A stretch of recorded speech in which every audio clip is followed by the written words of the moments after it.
Hello guys, এগুলো হলো খাসির মাংস। এখানে পেঁয়াজ, জিরার গুঁড়ি, হলুদ, মরিচ, লবণ, আদা বাটা, রসুন বাটা, দুইটা আমি মিক্স করে বাটি নিছি। তেজপাতা, তেল দিয়ে দিলাম আগে। এখন ভালোভাবে মাখবো।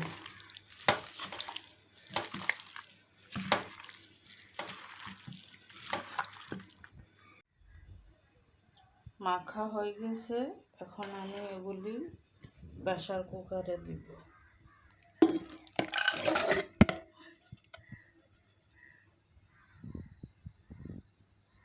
খাসির মাংস একটু প্রেসার কুকারে দিলে তাড়াতাড়ি হয়ে যায়।